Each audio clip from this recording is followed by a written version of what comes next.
Mediterranean सी के eastern coast line पर बसा छोटा सा देश इजराइल यहूदियों का वो देश बनकर उभरा जिसे सर्वाइवल की तर्ज पर बसाया गया। हिटलर की यातनाओं के साथ साथ जब दुनिया ने यहूदियों से अपना मुंह फेर लिया, तब 14 मई 1948 को इजराइल का जन्म हुआ। इतिहास उठाकर देखें तो आज के मॉडर्न इजराइल की कामयाबी के किस्से इतने बड़े बड़े हैं कि ये देश न केवल स्ट्रॉन्ग मिलिट्री पावर है बल्कि इकोनॉमिकली भी काफी आगे है। लेकिन दुनिया की इस डिस्प्यूटेड कंट्री के लिए डेवलप्ड और वर्ल्ड पावर बनने का सफर इतना आसान नहीं रहा है। इस देश को अपनी फॉर्मेशन के पहले दिन से ही आक्रमण के उस दौर से गुजरना पड़ा है कि खुद को बचाने के लिए इसे युद्ध का सहारा लेना पड़ा और पूरे मिडिल ईस्ट में कई पावरफुल कंट्री को चकनाचूर करना पड़ा। ऐसे में सवाल उठता है कि न्यूली फॉर्म्ड इजराइल युद्ध की कगार पर आखिर कैसे पहुंच गया। ऐसे क्या रीजन रहे कि हिटलर के अंत के बाद भी यहूदियों के सर्वाइवल की लड़ाई एक लंबे समय तक खत्म नहीं हुई, और कैसे इस लड़ाई में इजराइल ने खुद को एक बड़ी मिलिट्री पावर बनाया। इजराइल को कई डेकेड्स की स्ट्रगल के बाद साल 1948 में यहूदियों द्वारा पैलेस्टाइन में बसाया जाता है। अपनी एग्जिस्टेंस के पहले दिन से ही इजराइल दुनिया का वो देश बनकर उभरता है जिसे पूरे मिडिल ईस्ट की नफरत झेलनी पड़ती है। जीसस के हत्यारे कहलाए जाने की वजह से हजारों सालों तक जूस पर जो अत्याचार हुए, उसी से परेशान होकर जूस मानने लगे कि उनके लिए लोगों में एक्सेप्टेंस नहीं है। इसीलिए लेट 1800 से ही वो अपने लिए एक अलग देश की मांग करने लगे। 1881 से ही यहूदी पैलेस्टाइन में जाकर अपना परमानेंट सेटलमेंट बनाना शुरू कर देते हैं, जिसे फर्स्ट अलाया कहा जाता है। उस समय पैलेस्टाइन ओटोमन एम्पायर का हिस्सा था, लेकिन वर्ल्ड वॉर 1 में अरबों का पॉलिटिकल एंड मिलिट्री सपोर्ट हासिल करने के लिए ब्रिटिश अरबों से प्रॉमिस करते हैं कि ओटोमन एम्पायर के खिलाफ उन्हें समर्थन देने पर अगर वह जीत जाते हैं तो पैलेस्टाइन का इलाका अरब रेवोल्यूशनरी को दे दिया जाएगा। इसी तरह का प्रॉमिस वह जूइश लोगों से भी करते हैं और कहते हैं कि अगर वह जीते तो पैलेस्टाइन में जूस को एक अलग देश बसाने में मदद करेंगे। इसी प्रॉमिस के तहत ब्रिटिशर्स बाल्फोर डिक्लेरेशन भी अनाउंस करते हैं। 2 नवंबर 1917 को ब्रिटिश गवर्नमेंट एक तरह का पब्लिक स्टेटमेंट देती है और इस बात का समर्थन करती है कि पैलेस्टाइन में यहूदी लोगों के लिए नेशनल होम की स्थापना होनी चाहिए। इस डिक्लेरेशन के बाद से ही दुनिया भर से जूस भारी संख्या में पैलेस्टाइन आने लगते हैं, लेकिन इस डिक्लेरेशन को इजिप्ट, जॉर्डन, सीरिया और लेबनान जैसी अरब स्टेट से भारी ऑपोजिशन झेलने को मिलता है। अरब कंट्रीज जूस के न्यू नेशन आइडिया को पूरी तरह रिजेक्ट कर देते हैं। इसके बाद जैसे ही वर्ल्ड वॉर 1 में ओटोमन एम्पायर को हार मिलती है, वैसे ही ब्रिटिश और फ्रांस मिडिल ईस्ट के हिस्से पर अपना अधिकार जमा लेते हैं। ऐसे में पैलेस्टाइन का कंट्रोल ब्रिटिश के हाथ में आ जाता है और 1918 से 1948 तक पैलेस्टाइन पर ब्रिटिश एम्पायर का कंट्रोल रहता है। सेकेंड वर्ल्ड वॉर होने तक हिटलर ने हॉलोकॉस्ट में ऑलमोस्ट 6 मिलियन जूस मार दिए थे। हालांकि इस दौरान लाखों कई जूस जर्मनी से भागकर अमेरिका और दूसरे देशों में पनाह लेते हैं, लेकिन अपनी सुरक्षा के लिए जब सभी यहूदियों को कोई भी सेफ कंट्री नसीब नहीं होती है तो इनकी तरफ से अपने लिए एक नए राष्ट्र की मांग तेज हो जाती है। इसी बीच दुनिया भर से पैलेस्टाइन में पनाह लेने वाले जूस की संख्या में भारी इजाफा होता है, लेकिन कुछ समय बाद ब्रिटिशर्स भी जूस के पैलेस्टाइन में घुसने पर रोक लगा देते हैं और इससे इजरायली नेशनलिस्ट मूवमेंट की भी शुरुआत हो जाती है। अब अपने सर्वाइवल के लिए यहूदियों के पास केवल एंशिएंट होमलैंड का सहारा होता है। 1947 में यूनाइटेड नेशन रेजोल्यूशन 181 के तहत एक पार्टीशन प्लान को प्रपोज करती है। इस प्लान के तहत यूएन रेकमेंड करती है कि ब्रिटेन का पैलेस्टाइन से कंट्रोल खत्म होने के बाद पैलेस्टाइन को जूइश और अरब स्टेट में बांटा जाए और जेरूसलेम को एक इंडिपेंडेंट स्टेट रखा जाए जिसे इंटरनेशनल कम्युनिटी द्वारा रन किया जाए। अब क्योंकि जेरूसलेम मुस्लिम और जूस दोनों के लिए होली लैंड होता है, इसलिए इस पार्टीशन को जूस की तरफ से एक्सेप्टेंस मिल जाती है, लेकिन सभी अरब देशों से इस 2 स्टेट सॉल्यूशन को रिजेक्शन ही मिलता है। यूएस का स्टेट डिपार्टमेंट भी इस 2 स्टेट सॉल्यूशन को अपोज करती नजर आती है। इसीलिए अरब लीडर्स किसी भी तरह के टेरिटोरियल डिवीजन के हक में नहीं होते। अरब लीग के लीडर अज़म पाशा ये कहने से भी पीछे नहीं हटते कि जूस और अरब के बीच पैलेस्टाइन को पाने की होड़ का परिणाम केवल वॉर से ही निकल सकता है, फिर चाहे पैलेस्टाइन हार ही क्यों ना जाए। इस स्टेटमेंट के बाद से ही जूइश एंड अरब स्टेट्स के बीच पॉलिटिकल टेंशन अपने चरम पर पहुंच जाती है। इजराइल को लेकर अरब लीडर्स का विरोध जैसे जैसे बढ़ता जाता है, वैसे ही ब्रिटेन भी इस पार्टीशन को इम्प्लीमेंट करने से पीछे हट जाता है। सेकेंड वर्ल्ड वॉर की घातक जंग से ब्रिटेन पहले ही कमजोर पड़ चुका था। अपने कोलोनियलिज्म को बनाए रखने के लिए ब्रिटेन के पास ना तो पावर थी और ना ही फंड्स। इसलिए ब्रिटेन फैसला कर लेता है कि 14 मई 1948 को वह पैलेस्टाइन से अपना कंट्रोल खत्म कर लेगा। इस खबर के फैलते ही जूस और अरब्स के बीच हिंसा तेजी से बढ़ती है। जेरूसलेम के नजदीक बसे एक गांव देर यासिन में अप्रैल 9, 1948 को मैसेकर ब्रेकआउट हो गया। ज़ायनिस्ट पैरामिलिट्री ग्रुप्स के लोगों ने इस गांव में घुसकर 100 से ज्यादा पैलेस्टीनीज को मौत के घाट उतार दिया। इसी के कुछ दिन बाद अरब फोर्सेस भी जूइश कॉन्वॉय पर हमला करते हैं, जिसमें 78 लोग मारे जाते हैं। दोनों गुटों के बीच बढ़ती हिंसा के बीच 14 मई 1948 को ब्रिटेन पैलेस्टाइन से एग्जिट कर जाते हैं और इसी के साथ यूएन के पार्टीशन प्लान को अपनाते हुए इजराइल खुद को एक इंडिपेंडेंट कंट्री घोषित कर देता है। इस तरफ इजराइल अभी अपनी आज़ादी का जश्न मना भी नहीं पाता कि उससे पहले ही इजिप्ट, जॉर्डन, इराक, सीरिया और लेबनान पैलेस्टाइन के सदर्न और ईस्टर्न हिस्से को कब्जे में ले लेते हैं। अपने इन्वेजन को जारी रखते वह ईस्ट जेरूसलेम और ओल्ड सिटी के जूइश क्वार्टर को भी कब्जे में ले लेते हैं। इसके पीछे वह अपना मकसद पैलेस्टाइन में लॉ एंड ऑर्डर रिस्टोर करना बताते हैं। लेकिन इस इन्वेजन के खिलाफ इजरायली भी आवाज उठाते हैं और यहूदा माउंटेन से जेरूसलेम जाने वाली रोड को अपने कंट्रोल में ले लेते हैं। इजरायलियों के लिए ये जंग अब केवल टेरिटरीज की सेफ्टी तक सीमित नहीं रहती, बल्कि उनके लिए ये जंग अपने सर्वाइवल को बचाने की उम्मीद होती है। इसीलिए वो पूरी स्ट्रॉन्ग फोर्स से अरब फ्रंट का सामना करते हैं और बेथलहम के पास इजिप्शियंस और ट्रांस जॉर्डेनियन अरब्स सेना के इन्वेजन को फेल कर देते हैं। इसी दौरान American president Harry S Trueman भी इजराइल को न्यू कंट्री के तौर पर रिकॉग्नाइज कर लेते हैं। साथ ही सोवियत यूनियन भी इजराइल को मान्यता देने से पीछे नहीं हटता। 1948 से 1949 के बीच अरब और इजरायलियों में जंग जारी रहती है, लेकिन इसमें जीत इजरायलियों के हाथ आती है। युद्ध के अंत तक जूज अपने देश की सीमा को यूएन द्वारा निर्धारित सीमा से 37% ज्यादा बड़ी कर लेते हैं, लेकिन इस वॉर का परिणाम आम जनता को झेलना पड़ता है। लगभग 350 पैलेस्टीनीज बुरी तरह तबाह हो जाते हैं। पैलेस्टाइन के सेंटर से लोग भारी संख्या में ईस्टर्न रीजन की तरफ माइग्रेट करते हैं। इजराइल से भी लाखों की संख्या में लोग अरब कंट्रीज की तरफ माइग्रेट करते हैं। हालात इतने खराब होते हैं कि न्यूली क्रिएटेड इजराइल में अरबों की संख्या लगभग 7 लाख से घटकर 1,65,000 तक रह जाती है। साथ ही 20% से ज्यादा पैलेस्टीनियंस पैलेस्टाइन छोड़कर लेबनान, जॉर्डन, सीरिया, इजिप्ट और इराक में बस जाते हैं। इसी बीच इजरायली अपनी स्ट्रॉन्ग फोर्स के दम पर इजिप्ट पैलेस्टाइन पर बसे नेगेव डेजर्ट को भी ऑक्यूपाई कर लेते हैं। इजराइल की बढ़ती पावर न केवल अरब देशों को हिलाकर रख देती है, बल्कि उनके लिए मुसीबत भी बन जाती है। जनवरी 1949 में आखिरकार वॉर तब खत्म होती है जब इजराइल 4 अरब देशों के साथ आर्मिस्टिस अग्रीमेंट्स पर साइन करता है। इस अग्रीमेंट के तहत इजराइल अरब देशों यानी इजिप्ट, लेबनान, जॉर्डन और सीरिया के साथ युद्ध पर विराम लगा देता है और एक अरब कंट्रोल टेरिटरी को टेम्पररी बॉर्डर मानकर अपने देश की बाउंड्रीज को सिक्योर कर लेता है। 1948 की इस जंग को इजराइल वॉर ऑफ इंडिपेंडेंस के रूप में याद रखता है, लेकिन अरब देशों के लिए ये युद्ध एक बहुत बड़ा कैटास्ट्रॉफी बन जाता है। लगभग 7 लाख पैलेस्टीनीज जो इजराइल से भागकर लेबनान, जॉर्डन, सीरिया के रेफ्यूजी कैंप्स का सहारा लेते हैं, उन्हें इजराइल वापस एंट्री देने से मना कर देता है। इन लोगों को ना तो अरब सोसाइटी में एक्सेप्टेंस मिलती है और ना ही इनके पास अपना घर बचता है। ऐसे में ये रेफ्यूजी कैंप में रहने के लिए मजबूर हो जाते हैं।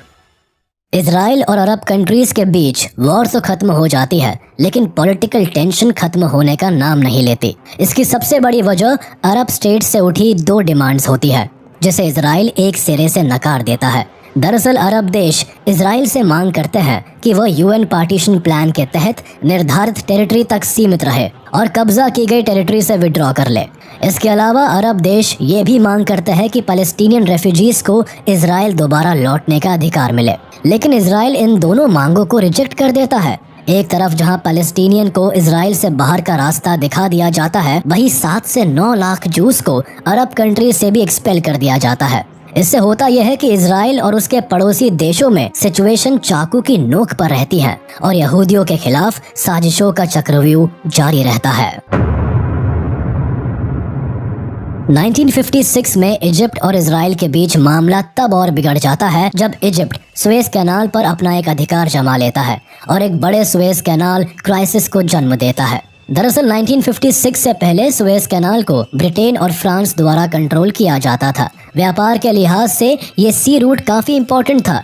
ये मेडिटेरेनियन सी को रेड सी से जोड़ता था और यूरोप के 2/3 ऑयल का ट्रांसपोर्टेशन इसी रूट से किया जाता था। इसलिए 1956 में इजिप्ट के प्रेसिडेंट जमाल अब्दुल नासिर जब सुएज कैनाल को नेशनलाइज करते हैं तो इस फैसले से ब्रिटेन में हल्ला मच जाता है।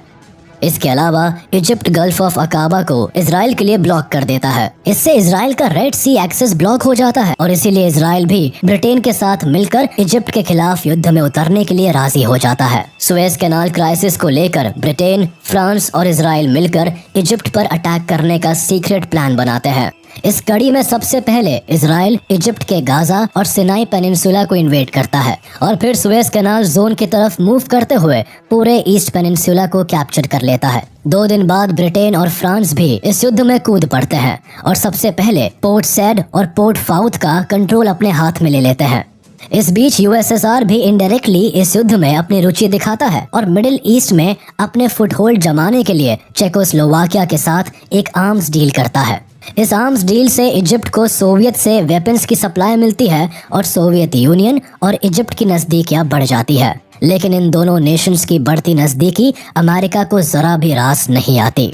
हालांकि अमेरिका मिडिल ईस्ट में शुरू से ही इजराइल को सपोर्ट करता आया था और वह इजराइल को वेपन्स भी सप्लाई करता था, लेकिन अमेरिका को ब्रिटेन, फ्रांस और इजराइल के सीक्रेट प्लान की कोई खबर नहीं होती। इसलिए इस बात से नाराज होकर अमेरिकी president Dwight D Eisenhower UN resolution के सहारे इजराइल और इजिप्ट को युद्ध से पीछे हटने का अल्टीमेटम देते हैं।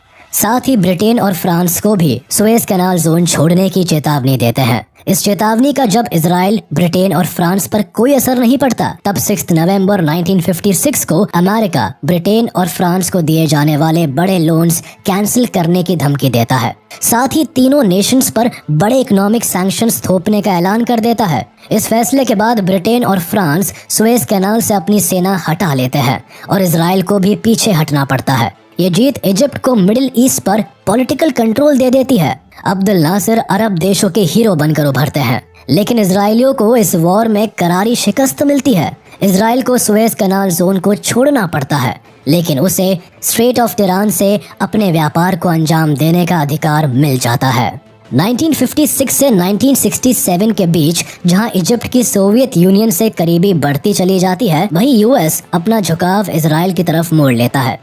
अमेरिका इजराइल के साथ limited arms and weapons deal करता भी नजर आता है। उधर मिडिल ईस्ट में इजिप्ट और यूएसएसआर की बढ़ती नजदीकियों के साथ ही इजराइल की इजिप्ट, जॉर्डन और सीरिया के साथ बॉर्डर टेंशन भी बढ़ जाती है। कई पैलेस्टीनियन गुरिल्ला ग्रुप अक्सर सीरिया के सपोर्ट से इजराइल को निशाना बनाते हैं, लेकिन इजराइल सीरिया और जॉर्डन के खिलाफ सीमा पर हमले करके जवाबी कार्रवाई जारी रखता है। फिर सीरिया इजराइल पर एयर एंड आर्टिलरी अटैक करता है, जिसके जवाब में इजराइल भी अपनी एयर एंड आर्टिलरी एंगेजमेंट दिखाते हैं। दोनों के बीच हुई कांटे की इस टक्कर में सीरिया के 6 जेट डिस्ट्रॉय हो जाते हैं। इस बढ़ती मिलिट्री टेंशन के बीच इजराइल ये समझ जाता है कि अरब स्टेट्स उसकी एग्जिस्टेंस के लिए एक बड़ा खतरा बनते जा रहे हैं और इस खतरे को युद्ध से ही संभाला जा सकता है। ऐसे में इस युद्ध को चिंगारी देने का काम सोवियत यूनियन की इंटेलिजेंस एजेंसी केजीबी करती है। 13 मई 1967 को केजीबी इजिप्ट को इन्फॉर्म करती है कि इजराइल सीरिया पर फुल स्केल इन्वेजन करने वाला है और इसीलिए अपनी मिलिट्री फोर्सेस को नदर्न बॉर्डर की तरफ तैनात कर रहा है। हालांकि इंटेलिजेंस इन्फॉर्मेशन झूठी साबित होती है, लेकिन इस खबर के सामने आते ही इजिप्ट के प्रेसिडेंट अब्दुल नासिर इजराइल के खिलाफ एक्शन लेने के लिए मजबूर हो जाते हैं। अपने एलाई कंट्री सीरिया की मदद के लिए अब्दुल नासिर इजिप्शियन आर्मी को सिनाई पेनिनसुला की तरफ कंसंट्रेट कर देते हैं। यहाँ 1948 की वॉर के बाद से ही यूएन पीस कीपिंग फोर्स को तैनात किया गया था, लेकिन इजिप्शियन फोर्सेस इजराइल के बॉर्डर पर तैनात यूएन पीस कीपिंग फोर्सेस को वहां से हट जाने की मांग करती है। अगले कुछ दिनों में इजिप्ट, सीरिया, जॉर्डन और इजराइल अपनी फोर्सेस को मिलिट्री एक्शन के लिए तैनात कर देते हैं। इसी बीच इराक भी अपनी एक्सपेडिशनरी फोर्स को जॉर्डन की मदद के लिए भेज देता है और सऊदी अरेबिया भी इस युद्ध में शामिल होने में अपना इंटरेस्ट जाहिर करता है। सिर्फ एक छोटे से इजराइल को रोकने के लिए सभी पड़ोसी मिडिल ईस्ट कंट्रीज यूनाइट होती नजर आती है। इन सब के बीच इजराइल के सब्र का बांध तब टूट जाता है जब इजिप्शियन प्रेसिडेंट 22 मई 1967 को रेड सी और गल्फ ऑफ अकाबा को कनेक्ट करने वाला स्ट्रेट ऑफ टेहरान सी पैसेज में इजरायली मरीन शिप्स को ब्लॉक कर देते हैं और जॉर्डन के किंग हुसैन के साथ डिफेंस पैक्ट साइन कर लेते हैं। इजिप्ट के इस डिसीजन से बौखलाया इजराइल 1 जून 1967 को नेशनल यूनिटी गवर्नमेंट की फॉर्मेशन करता है और 4 जून 1967 को फैसला करता है कि यहूदियों के सर्वाइवल के लिए वह युद्ध पर जाएंगे। हालांकि इजराइल जानता था कि इजिप्ट, सीरिया और जॉर्डन के कोalition से बनी जॉइंट अरब फोर्स के खिलाफ इजराइल की फोर्सेस के पास कम आर्म्स एंड वेपन्स है और अरब के खिलाफ जीतना इजराइल के लिए बहुत मुश्किल है। लेकिन सभी ऑड्स के बीच इजराइल की मीडिया ये खबर छापती है कि सभी सैनिक वेकेशन पर है, जबकि डिफेंस फोर्सेस ऑपरेशन फोकस की तैयारी में लग जाती हैं। इजराइल फोकस ट्रेनिंग करते हुए यूएस स्पाई ट्रांसमीटर एंटीना को भी डैमेज कर देता है ताकि फोर्सेस की मूवमेंट को ट्रैक ना किया जा सके। 5 जून 1967 को इजराइल ऑपरेशन फोकस को एग्जीक्यूट करता है और युद्ध का बिगुल बजा देता है। इस ऑपरेशन का मकसद इजिप्शियन एयरफोर्स को बर्बाद करना होता है, इसलिए लगभग 200 इजरायली एयरक्राफ्ट 5 जून की सुबह उड़ान भरते हैं और 14 इजिप्शियन एयरफील्ड्स को निशाना बनाते हैं। केवल 3 घंटे के अंदर इजिप्ट के 300 से ज्यादा एयरक्राफ्ट तबाह हो जाते हैं और 100 से ज्यादा पायलट्स मारे जाते हैं। एक ही झटके में इजिप्ट अपनी 90% एयर पावर को खो देता है और ये सरप्राइज अटैक इजिप्ट के होश उड़ा देता है। इजराइल के इस घातक हमले से जॉर्डन और सीरिया की एयर फोर्सेस भी हरकत में आती है और इजराइल पर धावा बोल देती है। इसके रिस्पांस में इजरायली एयरफोर्स जॉर्डन, सीरिया और इराक के कई एयरफील्ड्स को भी बुरी तरह डैमेज कर देती है। इजराइल का ऑपरेशन फोकस एक मैसिव सक्सेस साबित होता है, जिसमें इजराइल के केवल 19 प्लेन्स को नुकसान पहुंचता है। दिन ढलते ढलते अरब स्टेट्स की एयरफोर्स पूरी तरह से ध्वस्त हो जाती है। एक तरफ जहां इजराइल को हवा में एयर डोमिनेंस मिल जाती है, वहीं 5 जून को इजिप्ट में ग्राउंड लेवल पर लड़ाई 3 फ्रंट्स पर शुरू होती है। पहली सिनाई फ्रंट, दूसरी जॉर्डन फ्रंट और तीसरी सीरियन फ्रंट। इजराइल इस जंग में न केवल एयर स्ट्राइक से अपने दुश्मनों पर साइमल्टेनियसली अटैक करते हैं, बल्कि इनकी कमाल की इन्फेंट्री और टैंक्स भी इजिप्शियन फोर्स को कड़ी टक्कर देते हैं। ऐसे में इजरायली आर्मी पहले सिनाई पेनिनसुला और फिर गाजा स्ट्रिप को जीत जाती है। इजराइल के अग्रेसिव डिफेंस फोर्स के सामने इजिप्शियन आर्मी को भारी कैजुअलिटीज झेलनी पड़ती है और इस जंग में इजराइल का पलड़ा भारी पड़ता नजर आता है। लेकिन जॉर्डन को खबर मिलती है कि इजिप्ट को इजराइल पर जीत मिल चुकी है, इसीलिए वो जॉर्डन फ्रंट से जेरूसलेम में इजरायली डिफेंस पर अटैक कर देते हैं। ग्राउंड पर जॉर्डन के युद्ध में उतरते ही इजराइल भी काउंटर अटैक में ईस्ट जेरूसलेम और वेस्ट बैंक पर एग्रेसिवली हमला करता है। इस खौफनाक बैटल में जॉर्डन की डिफेंस फोर्सेस के हाथ केवल एक बड़ी हार लगती है।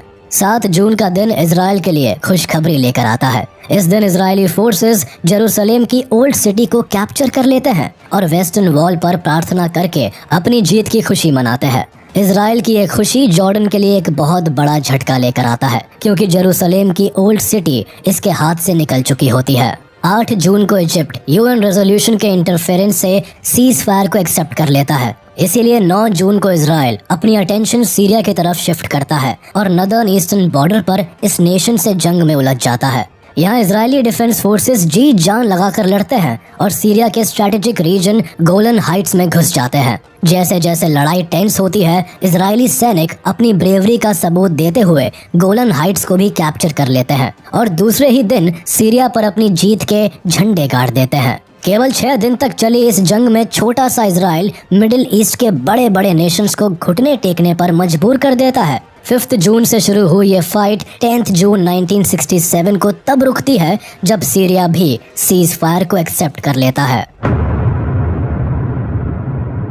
इस युद्ध में न केवल इजराइल को जबरदस्त जीत मिलती है, बल्कि मिडिल ईस्ट में इजराइल की सुप्रीमेसी भी स्टैब्लिश हो जाती है। इस युद्ध के बाद इजराइल का साइज 3 गुना बढ़ जाता है। इजिप्ट का सिनाई पेनिनसुला, जॉर्डन का वेस्ट बैंक, ईस्टर्न जेरूसलेम और सीरिया के गोलन हाइट्स पर अब इजराइल अपना अधिकार जमा लेता है और अरब लीडर्स को हैरान करके रख देता है। इजराइल की ये जीत इजिप्शियन प्रेसिडेंट को इस्तीफा देने पर मजबूर कर देती है, लेकिन लोगों के मास सपोर्ट से वो वापस पावर में आ जाते हैं। इस युद्ध में जहां लगभग 20,000 अरब सैनिक अपनी जान गंवा देते हैं, वहीं 800 इजरायली सोल्जर्स मारे जाते हैं। इस जीत से इजराइल में तो जश्न का माहौल होता है, लेकिन अरब और इजराइल के बीच कॉन्फ्लिक्ट की खाई और गहरी हो जाती है। साथ ही इजराइल ये घोषणा कर देता है कि वह सिनाई और कब्जे वाले क्षेत्रों को तब तक नहीं छोड़ेगा जब तक कि अरब इजराइल संबंधों में कोई प्रोग्रेस नहीं हो जाती।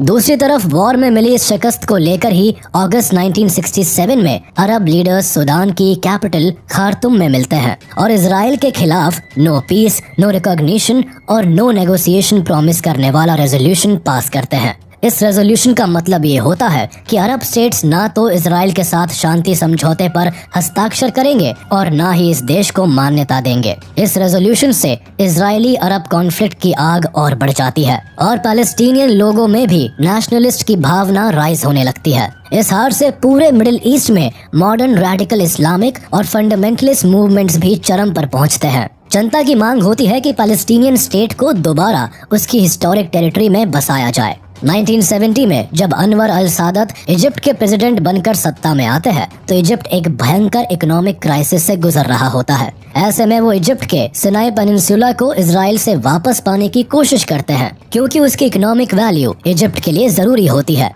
अब ऐसी सिचुएशन में इजराइल से एक और वॉर लड़ना इजिप्ट अफोर्ड नहीं कर सकता था, इसीलिए वो यूएस से डिप्लोमेटिक रिलेशंस बनाकर इजराइल से पीस टॉक इनिशिएट करने की कोशिश करते हैं। लेकिन जब इजराइल के साथ हर तरफ की डिप्लोमेसी फेल होती नजर आती है, तो इसका नतीजा ये होता है कि अरब स्टेट्स का इजराइल के साथ फोर्थ मेजर कॉन्फ्लिक्ट देखने को मिलता है। इस कॉन्फ्लिक्ट की नींव सादत और सीरिया के नए अलायंस से पड़ती है, जो साथ मिलकर इजराइल के खिलाफ एक न्यू अटैक प्लान को फॉर्मुलेट करते हैं।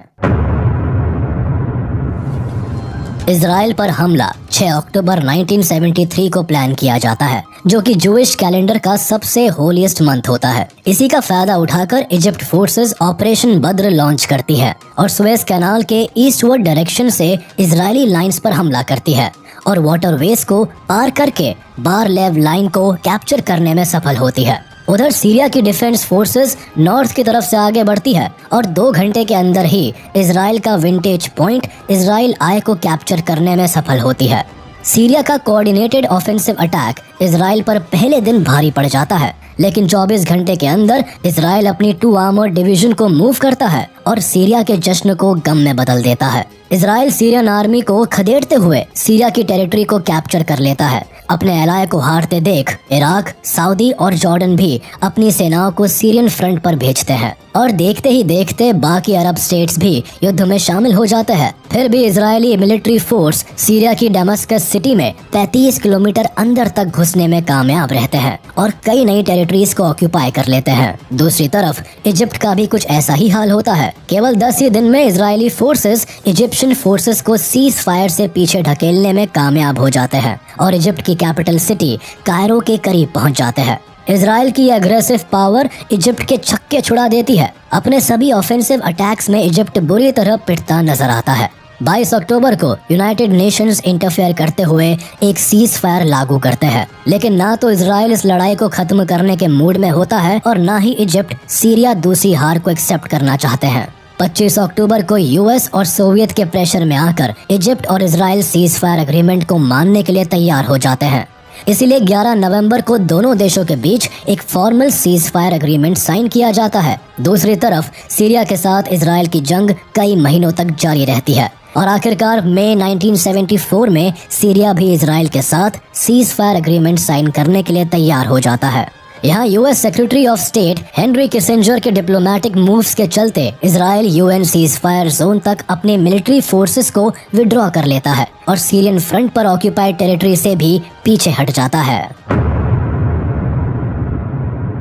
इजराइल इस वॉर में हालांकि विजयी होता है, लेकिन सीरिया इजराइल के हाथों गोलान हाइट्स का और भी ज्यादा हिस्सा खो देता है। दूसरी तरफ इजराइल से मिली शिकस्त के बावजूद भी ओपनिंग फेज में मिले इनिशियल गेम्स के चलते अनवर सादत अरब वर्ल्ड के नए हीरो बन जाते हैं। इस वॉर से न केवल अनवर सादत की पॉलिटिकल पावर बढ़ जाती है, बल्कि 1974 में US secretary state Henry Kissinger की डिप्लोमेसी के चलते वो Egyptian Israeli disengagement agreement sign करते हैं। इससे इजराइल मिटला के वेस्ट और गिडी पासेस से अपनी फोर्सेस विड्रॉ करने के लिए राजी हो जाता है। इसके बदले में इजिप्ट भी कैनाल के ईस्ट बैंक से अपनी सेनाएं हटाने के लिए राजी हो जाता है। यहाँ अनवर सादत को सिनाई पेनिनसुला के वापस मिलने की एक बड़ी उम्मीद दिखती है। इन दोनों देशों के बीच यूएस एक बड़े डिप्लोमेट का रोल निभाता है और पीस टॉक को इनिशिएट करता है। इसी का नतीजा ये निकलता है कि मार्च 26, 1979 को इजिप्ट इजराइल के साथ पीस ट्रीटी साइन कर लेता है। इस शांति संधि के साथ ही दोनों देशों के बीच 30 सालों से चले आ रहे युद्ध का भी अंत हो जाता है। एक तरफ जहां इजिप्ट इजराइल के अस्तित्व को मान्यता देता है, वहीं इजराइल इजिप्ट को सिनाई पेनिनसुला लौटा देता है। ये दोनों देश एक दूसरे के साथ डिप्लोमेटिक रिलेशंस बरकरार रखते हैं, लेकिन सीरिया के लिए ये पीस टॉक एक बड़ी धोखाधड़ी बन जाती है। इस शांति समझौते से बाकी अरब स्टेट्स भी इजिप्ट से खुश नहीं होते, इसीलिए 1981 में इजिप्शियन प्रेसिडेंट का असैसिनेशन भी हो जाता है। लेकिन समय के साथ इजराइल बाकी अरब स्टेट से भी पीस अग्रीमेंट साइन कर लेता है। साल 2005 में इजराइल गाजा स्ट्रिप से भी विड्रॉ कर लेता है। लेकिन सीरिया के गोलान हाइट्स और वेस्टर्न बैंक पर आज भी इजराइल का अधिकार है। मिडिल ईस्ट में इजराइल आज एक बड़ी सुपर पावर बनकर जरूर उभरा है, लेकिन पैलेस्टीनियन आज भी अपने अस्तित्व की लड़ाई लड़ रहे हैं और इनका देश नक्शे पर केवल नाम के लिए ही रह गया है। इसी के साथ हम आपसे विदा लेते हैं। उम्मीद है आपको ये वीडियो जरूर पसंद आया होगा। आप इस वीडियो को अपने दोस्तों के साथ शेयर करना बिल्कुल भी ना भूलें। साथ ही चैनल को सब्सक्राइब जरूर कर दें।